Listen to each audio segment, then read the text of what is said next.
जो रवैया बालको प्रबंधन का है और जो इस उम्मीद के साथ हम लोगों ने बालकों की जन सुनवाई करवाई, परमिशन दिलवाया, उसमें सहयोग किया, उन उम्मीदों पे वो खरा नहीं उतर पा रहे हैं। आपको ये ध्यान होगा कि जैसे ग्राम पहली है, उसमें आपका बालकों ने 5 एकड़ जमीन वन विभाग से उसमें लीज कराया और उसमें अनुमति प्राप्त की, लेकिन लगभग 30 एकड़ जमीन पे उन्होंने राका का डैम बना दिया। तो बिल्कुल नियम विरुद्ध है। अभी आपका बालको एक बाउंड्री वाल का काम कर रही है, वहां मास्टर प्लान में देख लीजिए, जो 50 मीटर जो रोड बनना है, रोड का काम तो नहीं हुआ, अभी बाउंड्री वाल बनाई जा रही है। पेड़ों की कटाई ये करेंगे क्योंकि इन्होंने इसका एक नया रास्ता निकाल लिया कि अनुविभागीय अधिकारी से इन्होंने पेड़ों को शिफ्टिंग का परमिशन ले लिया। इसी कॉपी भी मैं आपको उपलब्ध करा दूंगा। इन्होंने पेड़ों को शिफ्ट करने का विधिवत एसडीएम ने परमिशन दिया है। 50-50 साल पुराने पेड़ है, उससे भी ज्यादा भी हो सकता है, और उन पेड़ों को शिफ्ट किया जा सकता है, ऐसा कोई असंभव नहीं है। लेकिन क्या आपने इतने वर्षों में देखा होगा कि बालकों ने किसी ने एक पेड़ पास तक शिफ्ट किया? नहीं किया।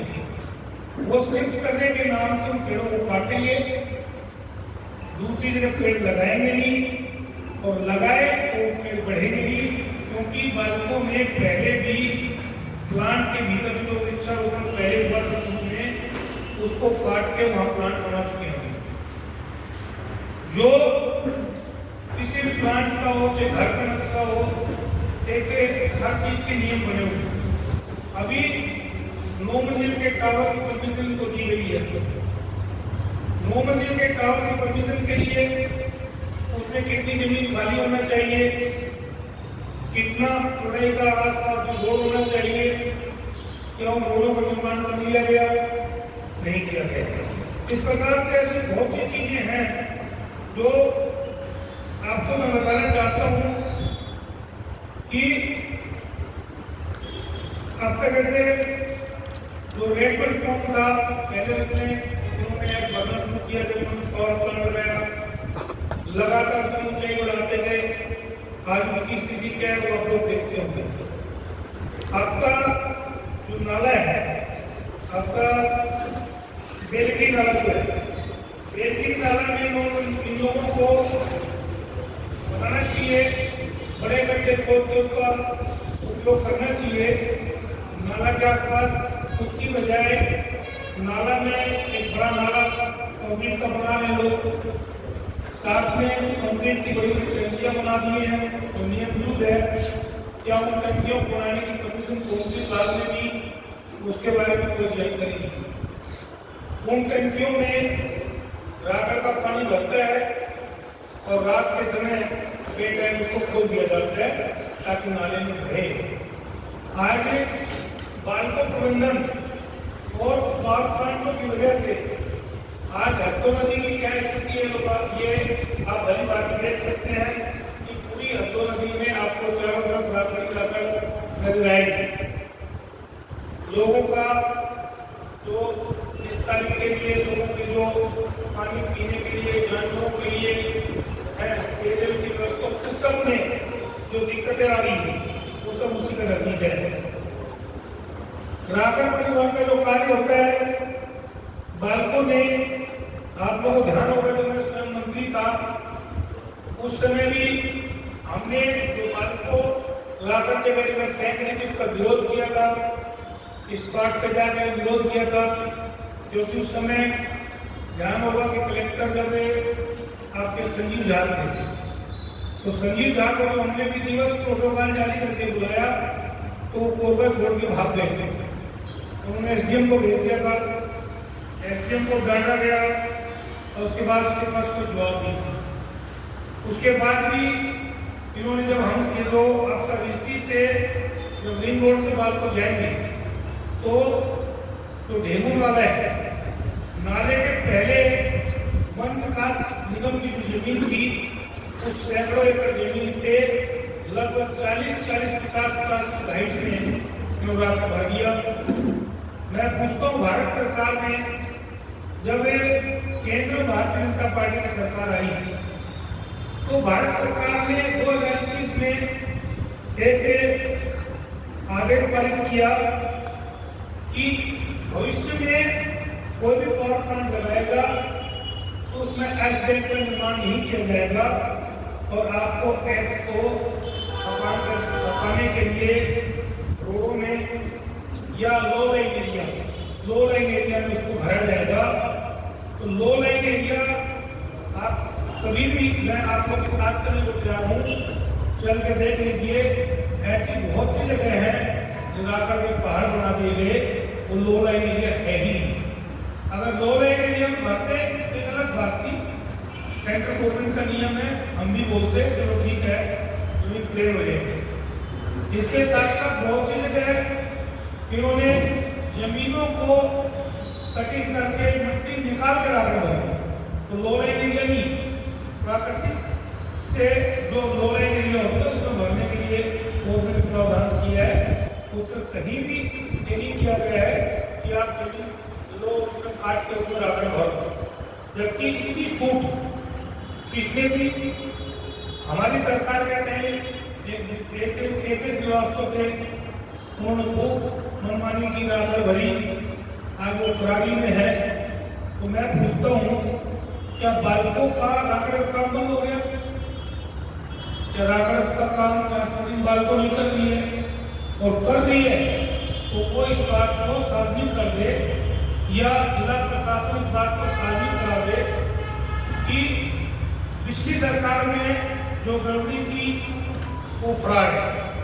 वर्तमान सरकार में इस 1.5 साल में जो भी राकड़ बाइकों एजेंसी उठी है उसको कहाँ फेंका गया, क्या वो सही जगह फेंका गया या नहीं फेंका गया, उसकी जांच कर दी जिला प्रशासन।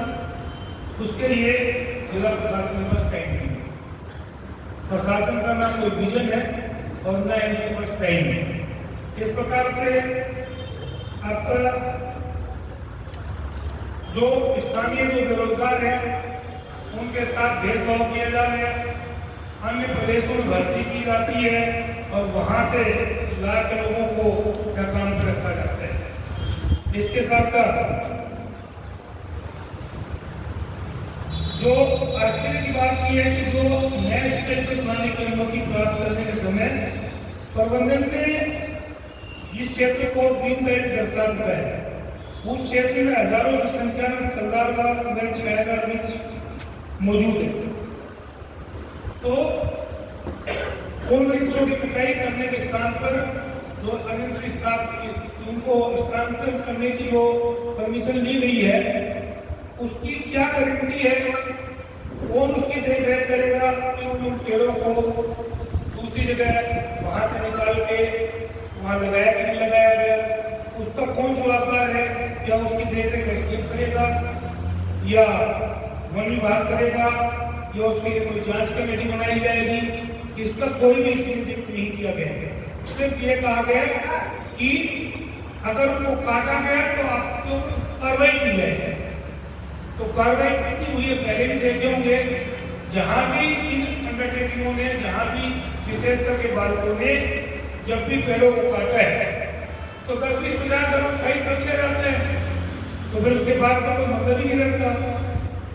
इसलिए मेरा बोलना है कि मास्टर प्लान में जो 2021 तक के मास्टर प्लान बना था उसमें जो रोड की चौड़ाई दर्शाई गई है, जो अपन कॉफी पॉइंट लिए जाते हैं रोड है मेन रोड, वो रोड का निर्माण कब होगा? इसके साथ साथ मैं आपको बताना चाहता हूँ, पिछली सरकार में जब मैं विधायक मंत्री था तो मैंने लगभग 200 करोड़ रुपया पुष्पिता केदार रोड को गंगा रोड के लिए स्वीकृत कराया था, जो जिसमें रोड का काफी निर्माण कार्य हुआ। बाकी जो काम नहीं हो पाया उसमें एससीसी और जिला प्रशासन की निष्क्रियता और लापरवाही का नतीजा है, इसलिए नहीं हो पाया। उसके बाद मैंने 83 करोड़ रुपया आपका भरतपुर से दरी डैम के लिए जो मैंने स्वीकृत कराया था, जिसकी पहली किस्त लगभग 16 करोड़ रुपया कलेक्टेड में जमा है, तो आखिर जो सेंक्शन हुआ 2023 में, उसके बाद किन्हीं कारणों से भी, मैं वो तो जानबूझ के भी हो सकता है, अधिकारियों ने कोरबा की उपेक्षा करने के लिए हो सकता है उस टेंडर को नहीं लगाया होगा। लेकिन आज 1.5 साल से, आज 1.5 वर्षों में सरकार को, 1.5 वर्ष में सरकार ने उसकी निविदा निकालना नहीं समझा। क्यों कि बरमपुर से दरी डैम तक, और आपने देखा होगा कि यहाँ लोग अपनी उपलब्धियां बताते हैं उस रोड को, जिसमें जीरो योगदान है, किसी का योगदान नहीं है। उस पैसा को मैंने अपनी चिट्ठी दे के कलेक्टर से उसका प्रस्ताव भिजवा के और 83 करोड़ रुपए से स्वीकृत कराया था। चाहे तो आप लोग उसकी कलेक्टर से डिटेल प्राप्त कर सकते हैं, नहीं तो मैं आपको